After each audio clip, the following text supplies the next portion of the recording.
Bato, may sinasabi sa iyo si dating Senador Trillanes, wala daw iyakan. Hindi, kung maalala nyo ho, mga bossing, no?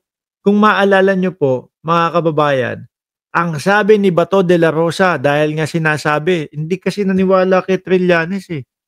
Sinabi ni Trillanes na i-issue ng warrant of arrest si Bato de la Rosa, second batch pagkatapos ni dating Pangulong Duterte. Sinabihan niya tong si Trillanes, come on Mr. Trillanes, make madi. Diba? Ngayon ang tanong. Ang tanong natin mga bossing, kung payagan kaya si dating Senador Trillanes na siya ang magposas kay Bato de la Rosa, sisipot kaya si dating senador? Tingin ko pupunta. No? Kasi yun din yung isa sa request ni Bato de la Rosa eh. No? Yun din ang request ni Bato de la Rosa na si Trillanes, gusto mo ikaw pa ang magposa sa akin. Pakinggan mo si Trillanes, Bato. Walang iyakan pagka siya nang na-issuehan ng ng warrant Di ba? Pasiga-siga yan si Pulong. Tingnan natin. Ay, hindi. Si Pulong na pala to. Si Pulong, ibig sabihin ho, mga kababayan, si Pulong, dawit din. Masasama din doon sa pagpapaaresto ng ng ICC, mga bossing. Si Pulong pala ito. Sandali nga. Sabihin ko nga, si Pulong pala. Mga kababayan. O, tuloy natin si Pulong. Kung gaano siya kasiga, Siga yan, dating senador, no? Nananaksak yan. Yung kutsilyo, baliktad. Diba? Nananaksak ng bugaw doon sa club. Sabi ni Aviator PH, haharapin yan ni Bato. Matapang yan. Naniniwala ako na lalabanan ni Bato. Yan, atapang at naku po. Wag mo naman panalangin na manlaban si Bato. Dahil baka sakali, kung sakali, baka 10,000 kapulisan yung ilagay kay Bato. Kasi yun yung sabi ni ni General Torre Mas madaming kapulisan ang posibleng ilagay o i-duty doon sa pagpapaaresto kay Bato de la Rosa. Pagka nanlaban yan, gutay-gutay yan si Bato. Di ba? Siyempre, yung mga kapulisan, hindi naman pwedeng hahayaan nila na babarilin sila ni Bato. Siyempre, re-rest back po yan hanggang sa hanggang sa man-neutralize na si Bato. Hindi na nagpupumiglas at hindi na lumalaban, di ba? Kita nila yan. Speaking of warrant of arrest, sir, any update doon sa mga susunod na mga personalidad na may issue ng warrant of arrest for ng ICC? Si Bato po, malapit na. Si Bato Bato. Pinapakaban niyo naman talaga si Bato. Pero ito, nagulat ako. Kasi si Pulong Duterte yung binabanggit po. No? Si Pulong Duterte po, mga kababayan, ang binabanggit na dyan. Ano yan? Pagkatapos ni Bato? Di po ba? Pagkatapos ni Bato de la Rosa, mga bossing? Anyway, no? Dumako muna tayo kay Vic Rodriguez. Babalikan pa din natin si Bato. Ngayon, mga kababayan, ang ine-ebas o ang sinasabi ni Vic Rodriguez, mga bossing, ito pa. Doon sa... Dali. Nakakasilaw. Dali. Hinahangkaya natin yung ilaw natin. Nakakasilaw no?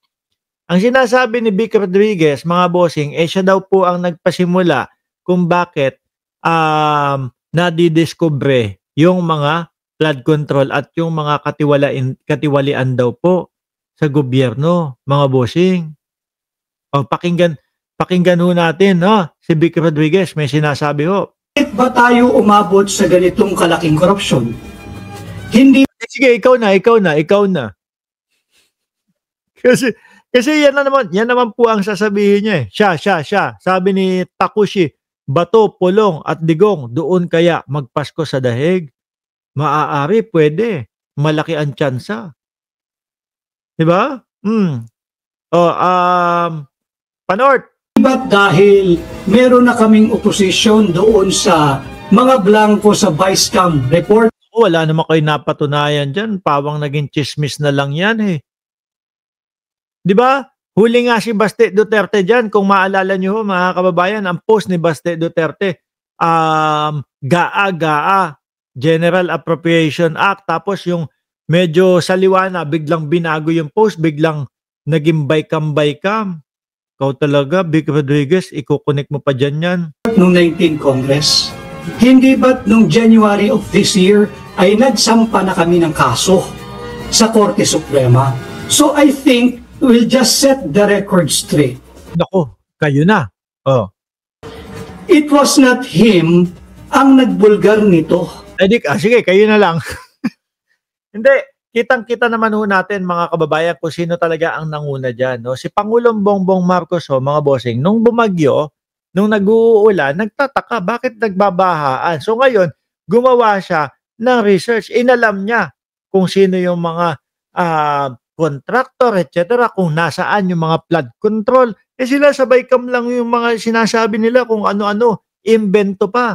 Yung kay Pangulo, talagang merong mga listahan po ng mga contractor na hinihinala na substandard yung kanilang mga proyekto at ghost project yung kanilang mga proyekto.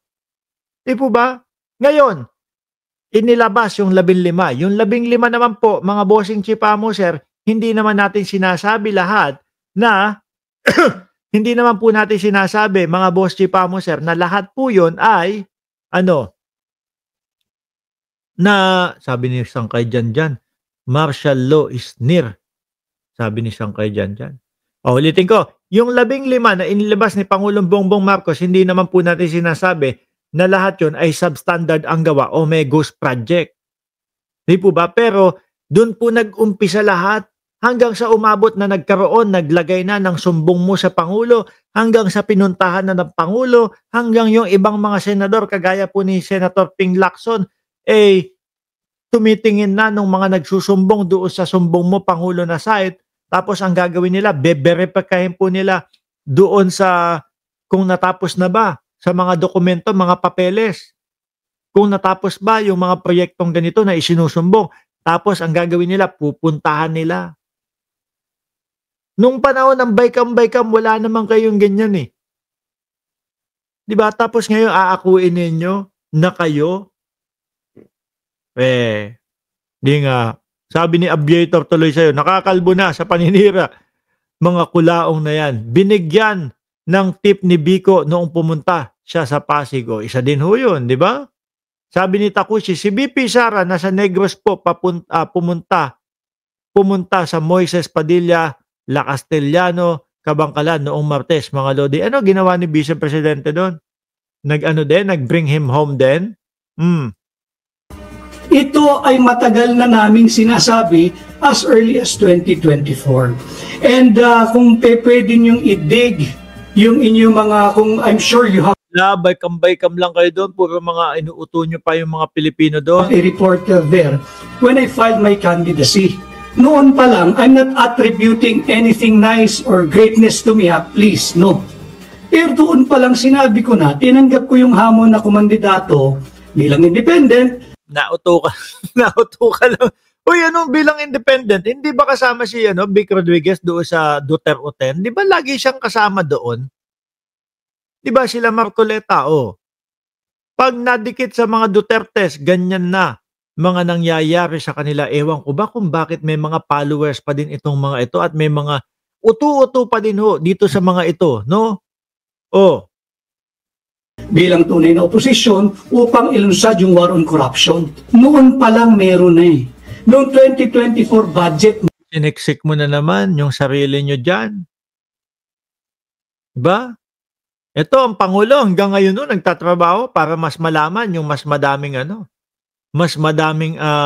korupsyon na nangyayari. Tapos kayo ang nagpasimula. Initsepwera si Panort noon at tinanggal. Bakit? Meron na eh. Di ba doon nga nila kinuha yung AKAP, yung AYIX na pinamumudmod para lang puwersahin yung huwad na People's Initiative? Buti na lang parang nangyayari ngayon, pumosisyon ng matibay.